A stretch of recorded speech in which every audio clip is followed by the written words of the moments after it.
ар кадамы сезиминде жашалар. Алам көркү ак элечек апалар. Кең Москвадан үнү кылып аламга. Кыргызстандан келет шайыр апалар. 2024 жылдын 27 сентябрында Москва шаарындагы Космос кинотеатрында республикалык шайыр апалар телефестивалынын алкагында Москвада кыргыз маданий борбору тарабынан уюштурулган Апаларга алам кыдырат аталыштагы Москва мейкенинде шайыр апалар аттуу Кыргызстан менен Москва шаарындагы шайыр апалардын биргелешкен чоң программада концерти болуп өттү.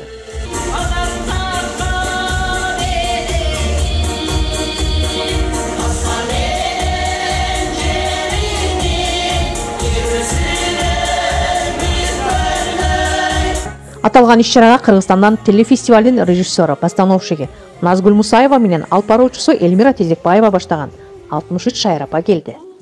Жалпы 130 апа өз өнөрлөрүн тартуулашты.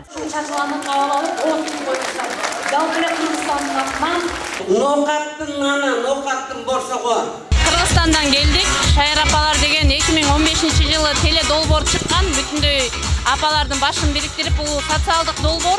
Апалардын карган кезинде эмне менен алек болот, каадасы алып, үрп-адатты жайылтуу, жаштарга насаат берүү максатында 7 дубандан демилгелүү активдүү апалар чогулуп, ушул күнгө чейин мына кадамын үзбөй келатышат. Кадамы келешет биз апалар алам кыдырат деген 3 жылдан берки апалардын демилгеси менен долбоорду иштеп чыгып, ар бир жерде өздөрүнүн ушундай өнөрлөрүн көрсөтүп келатышат. Бүгүн дагы Москвалык мекендештердин, элчиликтин чакыруусу менен Кыргызстандан активдүү делген үлгүлүү шайыр апалардын 12-13 топу келип, жалпыдан 50-60 киши келип, бүгүн азыр Москва жергесиндеги жердештерине өз өнөрлөрүн тартуу астында турат.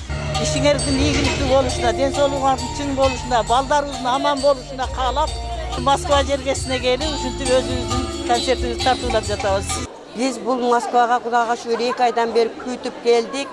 Аябай сонун күтүп алышты. Гостиницага аябай сонун жерге жаткызды. Кече дагы аябай жакшы жерлерди көрсөтүшүп, жакшы дешти. Бүгүн анан азыркы концерт өтө сонун болду.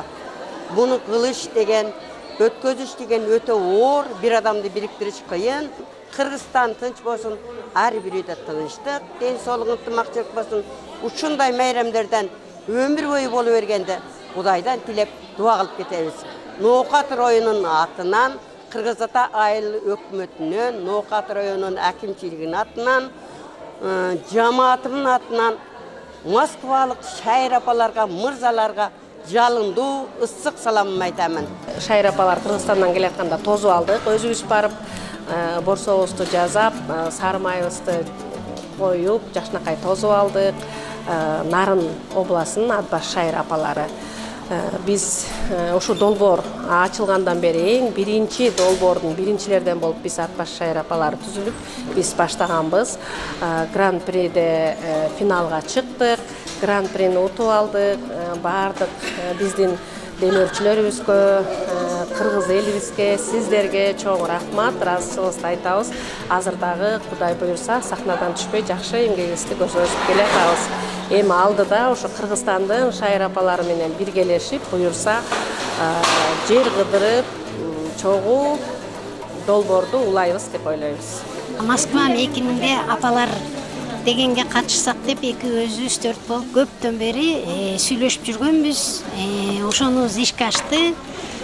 Бүгүн абдан жакшы, бияктагы апалар бизди ушунчалык жакшы тосуп алышты. Кыргызстандагыдан дагы мыкты.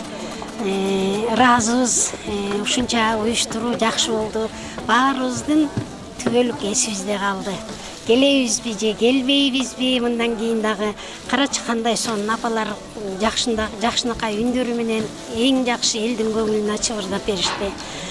Бүгүнкү күн аябай жакшы өттү.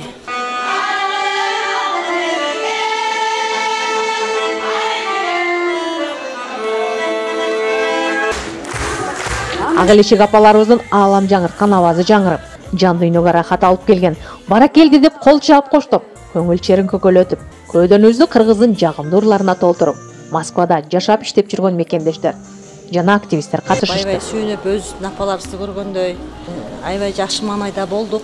Бул долбоордун тушоосу бек болсун, мындан ары дагы көп ушундай долбоорлор көп болсун. Бул долбоор жыл сайын кайталанып ушул Москва жергесинде өтөт деген каалоо тилектерди айтып кетебиз. Жана ошондой эле ушул мекендештердин өзлөрүнүн таланттары менен эле ошол кыргыздын наркын, баркын көрсөтүп, ар дайым ошо биздин кыргыз элин даңазалап жүрүүгө дүйнөлүк аренада ушинтип жетишкендиктерге жетише берелик.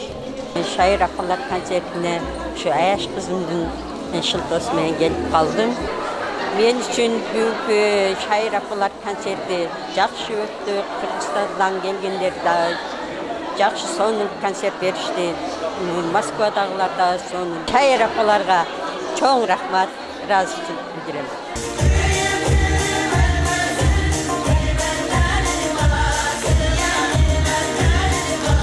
Жергиликтүү апалардан түзүлгөн Пампарам Корей бийчилер тобу жана Хазине Башкир бийчилери да конок болуп, өз өнөрлөрүн көрсөтүштү. Кыргыз Республикасынын Россия Федерациясынын элчилигинин кеңешчиси Гүлбаршин Байымбетова, Кыргыз Республикасынын Эмгек социалдык камсыздоо жана миграция министрлигинин Россиядагы өкүлчүлүгүнүн башчысы Жаркынай Галиева, Аксакалдар кеңешинин төрагасынын орун басары Райымкул Аттокоров, Кыргыз диаспора кеңешинин төрагасынын орун басары Зарыл Өмүралиева сөзгө чыгып, жалпы катышкан апаларга каалоо тилектер айтылып, белектер жана ардак баракчалар тапшырылды. Кыргыз элинин тарбиясы, кыргыз элинин оңгусу ушундай биздин апаларыбызда, апаларыбыздын элечегинде, апаларыбыздын жаркыраган жүзүндө деп дагы айтып келебиз, бейиш энелердин таманында деп.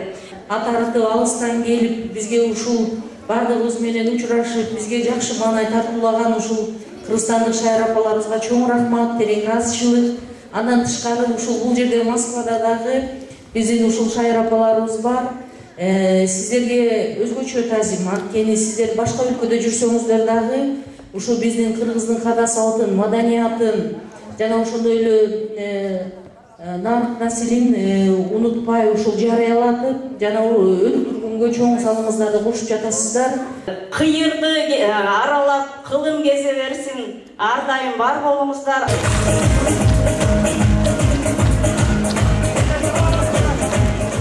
Москвада Кыргыз маданий борборунун жетекчиси Гүлшайыр Мырзабаевага Нукат райондук администрациясынын атынан ардак баракчасы жана Кыргызстан айылдар конгрессинин атынан өрнөктүү эне алтын төшбелги менен сыйланды. Биз да катардан калбай жалпы Кыргызстандан келген шайыр апаларга Москва мейкенинде шайыр апалар лауреаты деген чакан төшбелги менен сыйлап алдык дейт өз сөзүндө Гүлшайыр Мырзабаева. Андан тышкары ошо сиздер билбек болсуңуздар, Республикалык шайыр апалар телефестивалынын ушул статуэткасын алып коюңуздар. Мындан ары сиздер менен чогуу бирдикте ушул аалам кыдыралы деп чечип атасыздар. Ушул апалар аламы каналына биз дагы катталып, биз да өзүбүздүн чыгармачылыгыбызды берели деп жатасыздар. Биз дагы абдан ыраазыбыз. Ошол уруксат сурап келипчи, мындай сурабай деле койсоңор болмок. Бирок ошол официалдык түрдө биздин жетекчилерден ушул шайыр апалардын демилгелүү тобунан чогуу бирдикте иш жасайлы дегениңиздерге таазим. Андан тышкары сизге жалпы Республикалык шайыр апалар телефестивалынын демилгелүү тобунун атынан мыкты жетекчи деген медальды тагып коюуга уруксат этиңиз. Бүгүнкү иш-чарабыз аябай сонун өттү деп ишенем.